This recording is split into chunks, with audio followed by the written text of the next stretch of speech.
A pesar de los notables cambios en el proyecto, la conexión entre las dos principales ciudades andaluzas cada vez está más cerca y en este vídeo te cuento todo sobre la conexión por alta velocidad entre Sevilla y Málaga. Hace ya muchos años que empezó a hablarse de la necesidad de una línea que uniera por tren de alta velocidad las dos ciudades más importantes, o mejor dicho, más pobladas de Andalucía, para que no se me enfade nadie. Una conexión entre dos de las afortunadas que ya llevan muchos años disfrutando del servicio del tren rápido, pero que seguían muy distanciadas entre sí al tener que llegar hasta Córdoba y retomar la marcha hasta el punto de destino. Un considerable rodeo que hacía menos atractivo y competitivo el tren en esta ruta frente al vehículo privado o el autobús.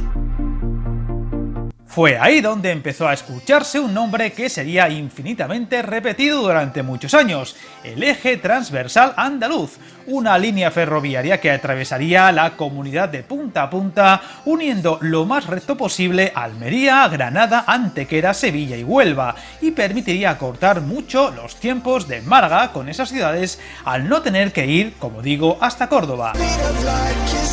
El eje en sí sigue en marcha, aunque con calendarios de finalización muy dispares según los tramos, y de lo que os hablaré mucho más al detalle en otro vídeo próximamente. Sin embargo, dichos planes iniciales tienen una gran excepción, que es la que hoy nos toca: el tramo central, el que va de Antequera a Sevilla y el que más beneficiaría a los viajes entre la capital andaluza y la de la Costa del Sol. Este tramo iba a ser ejecutado por la Junta de Andalucía en lugar del Gobierno central. Sin embargo, en 2014 la Junta renunció a ello, devolviendo, entre otros, unos fondos centrales de 180 millones para la ejecución de las obras, rediseñando el proyecto para abaratarlo considerablemente, pero eso sí, con el inconveniente del empeoramiento en los tiempos de viaje. La solución y el nuevo trazado consistía en la construcción de un bypass ferroviario en las cercanías de Córdoba, concretamente a la altura de Almodóvar del Río, que uniera así las líneas Córdoba-Málaga y Córdoba-Sevilla, evitando la ciudad de la Mezquita por el sur y simplificando mucho el proyecto en sí.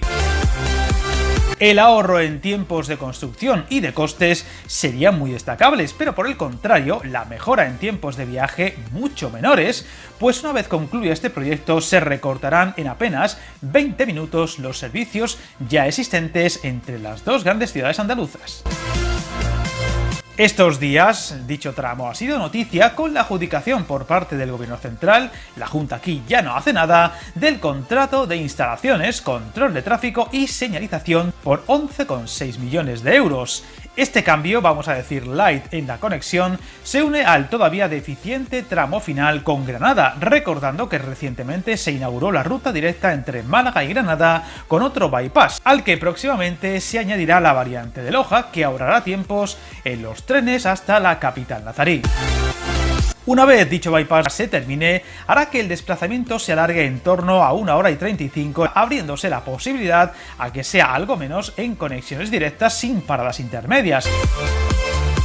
En cuanto a la pregunta del millón, ¿cuándo habrá ruta directa entre las dos principales ciudades andaluzas? Tras el arranque de las primeras operaciones sobre el terreno a mediados de 2020, el avance de la infraestructura y de los elementos que requerirá impiden pensar en su puesta en servicio antes de los últimos meses de 2023. Pero como siempre en este tipo de infraestructuras, con suerte y si no surgen complicaciones. Con los trabajos en marcha, el administrador de infraestructuras ferroviaria, Adif, acaba de dar otro paso clave en el futuro de esta actuación con la adjudicación del contrato de instalaciones, control de tráfico, señalización y telecomunicaciones, como ya he comentado, una fase esencial para la puesta en explotación del tramo, con un plazo de ejecución de al menos 17 meses y medio.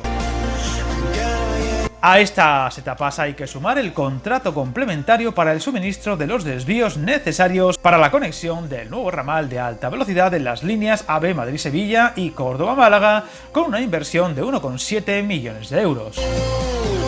Esto implica que la fecha de finalización de este servicio se alargará al menos hasta finales de octubre o principios de noviembre de 2023, es decir, no será hasta ese momento cuando objetivamente se podrá abrir el bypass, insisto, cruzando mucho los dedos.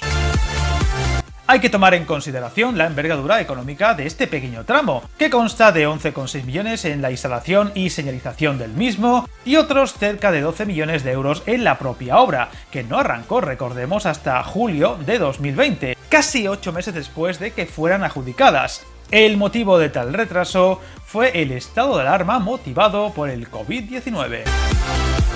El bypass de Almodóvar incluye la construcción de un ramal de conexión de 1,7 kilómetros entre el punto kilométrico 363-302 de la línea Madrid-Sevilla y el punto 5211 de la línea Córdoba-Málaga.